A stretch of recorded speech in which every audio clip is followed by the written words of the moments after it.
Subscribe کیجیے ہمارے channel نور رضا کو اور بیل آئیکن کو پریس کیجیے جس سے آپ کو ہماری نیو ویڈیو کی نوٹیفیکیشن ملتی رہے۔ اب یہاں ایک بہت خوبصورت بات کہنا چاہتا ہوں۔ سورہ کہف کے اندر ایک آیت ہے، سورہ کہف کے اندر ایک آیت ہے، قل انما انا بشر مثلکم، اے محبوب آپ فرما دیں کہ میں تمہاری طرح ایک بشر ہوں۔ اے محبوب اس پہ بھی اپنا ایمان ہے، بولو اس پہ بھی اپنا۔ لیکن بات ذرا سوچنا، غور کرنا، یہ کہاں کے لیے اللہ نے فرمایا؟ اے محبوب آپ فرما دے کہ میں تمہاری طرح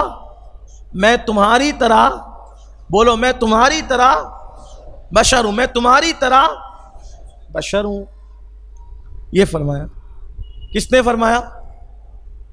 اللہ نے قرآن میں فرمایا، آپ کہیں ان سے، محبوب آپ ان سے بولیے کہ میں تمہاری طرح بشر ہوں۔ قرآن حدیث ایک دوسرے کے خلاف نہیں ہے، قرآن حدیث ایک دوسرے کے، یعنی جو قرآن کہے گا وہی حدیث کہے گی، اور جو حدیث کہے گی وہی قرآن کہے گا۔ دونوں میں ٹکراؤ نہیں ہے۔ کیوں ٹکراؤ نہیں ہے؟ کیونکہ قرآن بھی اللہ کی طرف سے آیا ہے اور حدیث بھی اللہ کی طرف سے آئی، دونوں آئی اللہ ہی کی طرف سے۔ جیسے کہ قرآن خود کہتا ہے وَمَا يَنْتِقُ عَنِ الْهَوَىٰ إِنْ هُوَ إِلَّا وَحْيٌ يُوحَىٰ، کہ یہ اپنی مرضی سے کچھ نہیں کہتے، إِنْ هُوَ إِلَّا وَحْيٌ يُوحَىٰ، یہ اپنی مرضی سے نہیں کہتے۔ ہم جب وحی کرتے وحی تو وہی بات کرتے، ہم جب وحی کرتے تو یہ وہی کہتے ہیں، وحی کرتے تو یہ وہی کہتے ہیں، یہ وہی کہتے ہیں جو ہم وحی کرتے ہیں۔ بات سمجھ میں آئی؟ یہ وحی اور وحی کا چھوٹی بڑی ہے کا فرق ہے۔ وحی اور وحی، جب وحی آتی ہے تو حضور وحی بولتے ہیں۔ ٹھیک بات سمجھے؟ مالیگاؤں والوں کو تو اردو کی ضرورت نہیں ہے، نہیں تو ہمارا بچہ مالیگاؤں میں اردو جانتا ہے۔ گہوارہ ہے نا، علم ادب کا گہوارہ، شعر شاعری کی زمین ہے ماشاءاللہ۔ ہم وحی کرتے تو قرآن بھی وحی سے آیا اور حدیث بھی، تو دونوں ایک دوسرے کے خلاف۔ فرق اتنا ہے کہ قرآن وحی مطلوع ہے اور حدیث وحی غیر مطلوع ہے۔ یہ آپ بار بار سنتے رہتے علماء سے، علماء آپ کو سمجھانے کی کوشش کرتے ہیں۔ پھر ایسا کیوں کہ ایک مقام پہ کہا جا رہا ہے کہ کہو میں تمہاری طرح بشر ہوں، اور ایک مقام پہ کہا جا رہا ہے ایکم مثلی، تم میں کون میری طرح ہے؟ بات یہ، اب یہاں میں آپ کا تھوڑا سا ٹائم لوں گا، 1-2 منٹ کا، بات سمجھنا، آج یہ مسئلہ حل ہونا چاہیے کہ یہ کہنے کا حق کس کو ہے کہ ہم نبی کی طرح،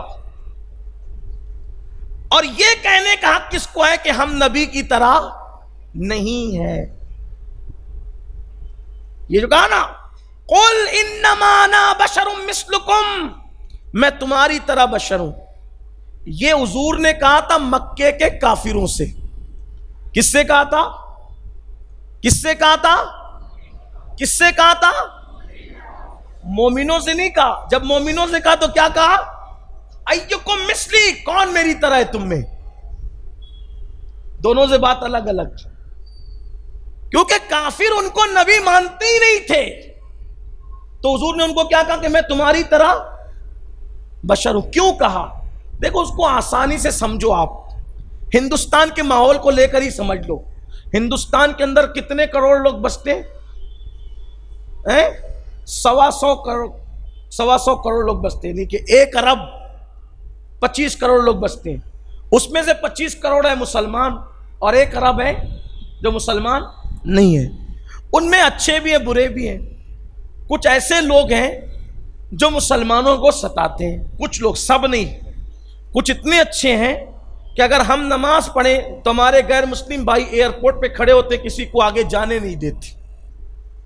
ہم لوگ خود نماز پڑھتے ہیں ایئرپورٹ پہ، ٹرینوں میں، تو وہ خود ادب سکھاتے کہ ایسا نہیں کرنا، بہت ادب سے ملتے ہیں، محبت، 5 انگلی ایک جیسی نہیں ہوتی۔ کسی بھی مذہب میں ہر آدمی برا نہیں ہے، انسانیت لوگوں کے اندر باقی رہتی ہے، لیکن کچھ ایسے بدماش ہیں جو سیاسی بیس پر سیاسی معاملے کو لے کر کبھی موب لنچنگ کرتے ہیں، کسی کو پکڑ کے مارتے ہیں، کاٹتے ہیں. ٹھیک ہے، اب مثال کے طور پر کسی کو پکڑا، سمجھا رہا ہوں، کسی کو پکڑا، مارا، پیٹا، گالیاں دی، مار ڈالنے کی کوشش کی، تو وہاں پر کوئی دانشمند انسان ہوگا تو دانشمند انسان کیا کہے گا؟ ارے مسلمان سمجھ کے رحم نہیں کرتا اس پر، تو کم سے کم انسان سمجھ کر تو رحم کر، یہ تیری طرح انسان ہے. بات سمجھے کہ نہیں؟ یہ تیری طرح انسان ہے، اس پہ اس طرح رحم کر، یہ تیری، کہ جیسے تجھے ڈنڈا مارنے پہ تکلیف ہوتی ہے تو اس کو بھی تکلیف ہو رہی ہے، تجھے پتھر مارنے میں تکلیف ہوتی ہے تو اس کو بھی تکلیف ہو رہی ہے نا، تیرا سر پھٹتا ہے، خون نکلتا ہے تو تکلیف ہوتی ہے، تو اس کا بھی سر تو نے پھاڑ دیا تو تکلیف ہو رہی ہے. تو یہ مسلمان ہے، یہ بھول جا، یہ تو سوچ کہ یہ انسان ہے، انسان سمجھ کے اس پہ رحم کر. بات سمجھے؟ تو وہ کیا کہتا ہے؟ بھائی میں تیری طرح انسان ہوں نا.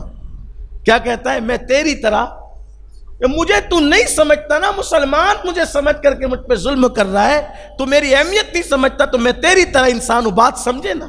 کس کو کہا؟ میں تیری طرح انسان ہوں. بلا تمثیل. اب آئیے مکے کی زمین پہ، مکے والے پتھر مارتے ہیں، مکے والے زخمی کرتے ہیں، مکے والے خون بہاتے ہیں، مکے والے تکلیف پہنچاتے ہیں، مکے والے بیٹیوں کا طلاق کروا دیتے ہیں، مکے والے 3 سال تک شاب ابی طالب میں قید کر دیتے ہیں، مکے والے سوشل بائیکاٹ کرتے ہیں. تو حضور بتا رہے ہیں ارے نبی سمجھ کر احترام نہیں کرتے، میں تمہاری طرح بشر ہوں، کم سے کم انسان ہی سمجھ کر کے انسانوں جیسا سلوک کر. مطلب سمجھے؟ تو یہ جو کس سے کہا تھا تمہاری طرح بشر ہوں، کس سے کہا؟ مکے کے کافروں سے، مسلمانوں سے نہیں کہا. اور جب مسلمانوں کو کہا تو کیا کہا؟ ایکم مثلی، کون تم میں میری طرح ہے؟ تم تو میرا کلمہ پڑھتے ہو، اپنے آپ کو میرا غلام سمجھتے ہو، کون میری طرح ہے؟ کسی نے نہیں کہا آپ کی طرح ہے. اور پتا چلا یہ گفتگو کس سے ہے؟ تمہاری طرح بشروں کی گفتگو کس سے ہے؟ تو جو لوگ نبی کو اپنی طرح کہتے ہیں تو اپنے آپ کو سمجھتے کیا ہیں؟ بھئی میں نہیں، آپ نے نہیں کہنا یہ بات. وہ کیا سمجھتے ہیں وہ جانے، وہ کیا سمجھتے ہیں. تو یہ بات تو جس سے کہی گئی تھی اس کا جواب دینا چاہیے. مکے کے کافروں سے کہی گئی، اور جب مومنوں سے، صحابہ سے کہی گئی تو کیا کہا؟ ایکم مثلی، کون تم میں میری طرح ہے؟ سب چپ رہے، اور چپ رہ کے بتا دیا یا رسول اللہ کوئی آپ کی طرح نہیں ہے، ہم تو صحابی ہیں، ہم آپ کی طرح کیا ہو سکتے ہیں؟ جب موسیٰ و خلیل آپ کی طرح نہیں ہو سکتے.